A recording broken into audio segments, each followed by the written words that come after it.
Columbia University has seen student protesters camping out on the school's campus since April 17.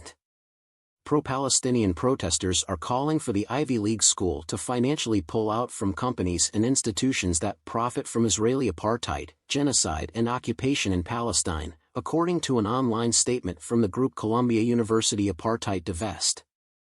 However, Columbia's investments are not public information and remain largely unknown. Following Columbia University President Minouche Shafak's congressional hearing about anti-Semitism on campus, the encampment drew a larger group of protesters.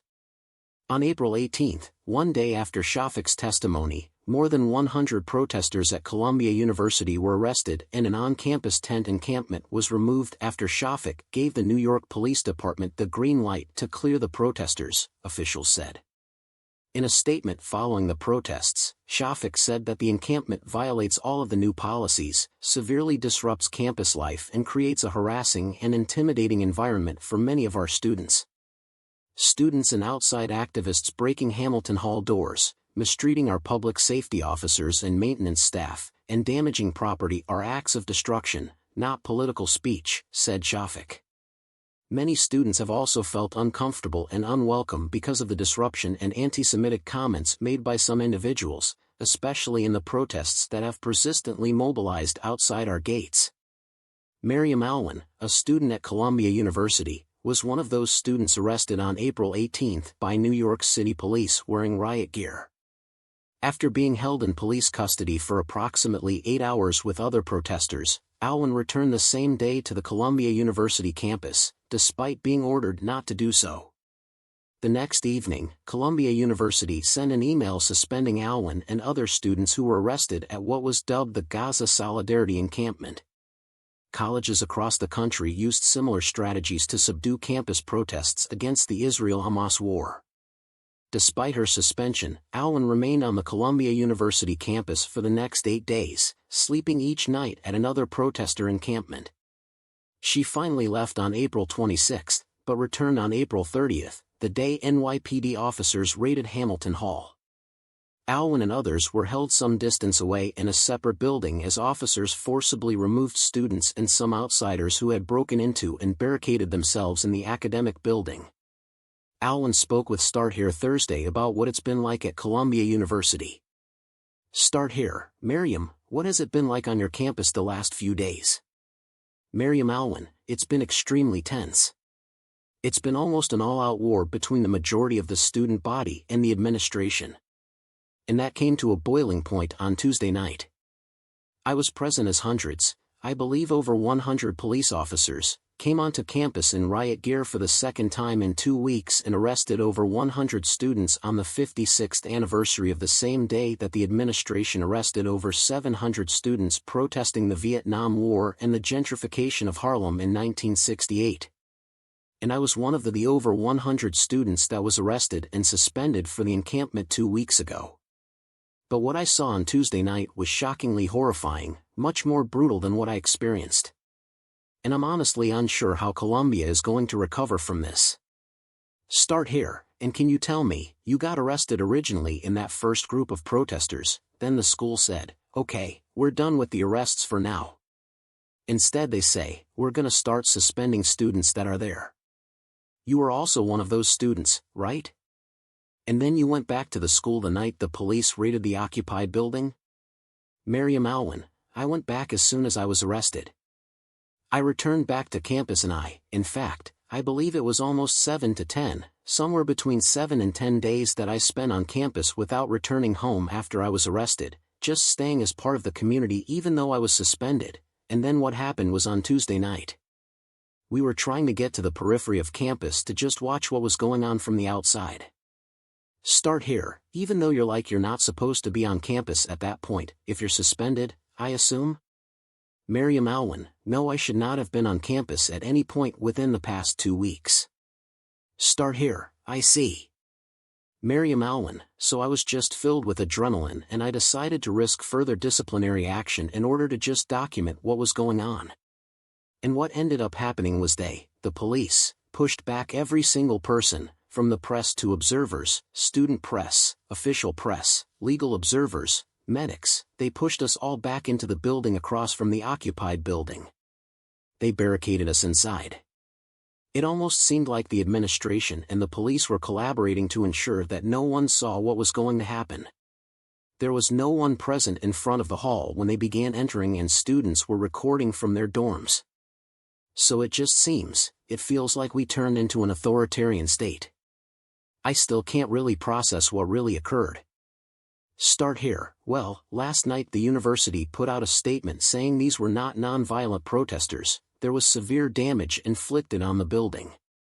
They also said out of 202 arrests from that raid, only 109 were students, which kind of spoke to this rationale from police and the university here that this is no longer just a student protest. There were primarily outside agitators going into those buildings. I mean, A, is that true, from your perspective? And B, do you support that occupation of those buildings? Miriam Alwyn, A, that is not true. I believe that this outside agitator narrative has been historically, propagated over and over again, within student movements such as Black Lives Matter as well, in order to delegitimize the movement. But I believe, according to the reports that have come out, majority of the students in the building were our classmates, were our peers, taking unprecedented and drastic actions to stand up for what is right. I am not going to sit here and say that I don't support property damage or things of that nature. But the police caused way more property damage and endangerment of lives on Tuesday night. Start here, because I do think that's kind of like the disconnect that a lot of Americans are seeing. Is they're like, okay, you had the encampment and the school was like, well, we'd like to have a commencement. They try to push people out, people come back in. Then students start taking over buildings. And I got to imagine the college is like, well, okay, this is an even further escalation. We should have been more aggressive from the beginning, not less aggressive, because now the actual school buildings that we use, they're being damaged. I mean, what is the rationale then for escalating it like that from the student's perspective? Miriam Alwyn, that makes sense. I would say, though, that from our perspective, the administration has refused to listen to us over and over again and has violated its own procedures and practices to crack down on us. I mean, historically, through student movements, the more authorities crack down and refuse to listen, the more people rise up against them because they see that the excessive force and the loopholes that they are using are illegitimate in the first place. Start here. So what would you like to see happen? What is the only answer? The only answer is we won't leave unless there's divestment. Because then I guess the next question then is, well, what else do you expect to happen besides that? Eventually, the police get involved. Miriam Alwyn, divestment. I mean. Start here. I mean, like, that's the ultimatum that you guys are putting out there, then. Miriam Alwyn, I could ask the same question to the administration. I could ask them, if you continue to bring the police and people continue to become horrified by your actions and realize the extent to which all of our oppression is interlinked.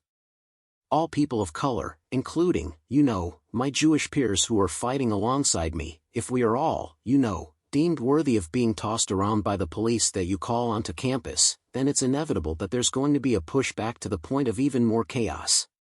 So yeah, I would ask the administration the same question, frankly. Start here. New York City Mayor Eric Adams, he used the words professional and thorough in describing the behavior of officers, saying there are no hospitalizations reported as of yet. When we talk about the other big piece of pushback over these protests themselves, it's other students, particularly Jewish students, not feeling safe on campus. I guess I'm wondering, have you seen harassment of Jewish American students at this point? Is that a concern for the organizers of these protests? Miriam Alwyn, I do want to re-emphasize that a core component of the organizers are, in fact, Jewish themselves.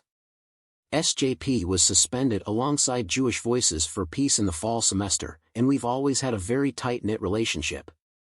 But of course, that doesn't, take away from the fact that anti-Semitism spreads on the fringes of social movements. And we have seen instances, especially outside of the campus gates, but we've taken steps to mitigate this. We held an anti-Semitism teach-in at the encampment last week. And I I think, what's more, most concerning is the weaponization of, claiming that those who were calling for Palestinian rights are inherently anti-Semitic, because then that detracts from the very real experiences of anti-Semitism that my friends are experiencing. I cannot think of a single social movement in history, specifically a student-led social movement in history, where that was met with police and state violence that did not end up being on the right side of history and commended by the schools themselves decades down the line. Even Colombia's own website commemorates the protests of 1968. I think that history will not look kindly upon those who condone violence upon students who are protesting. Start here. Are you going back to Colombia next year? It's the end of the year, are you going back? Colombia costs money. Are you gonna pay money to Colombia next year? Miriam Alwyn, I will, if they don't expel me. I do want to finish my degree. I also think that is horrifying, and as this experience has been, and as completely disillusioned as I am with the administration, I have never felt more proud to be a part of the student body and the faculty and scholars whose books I learned from and whose tactics we learned from to support our movements for human rights and these things, literally collaborating with us on an individual basis now. I never would have.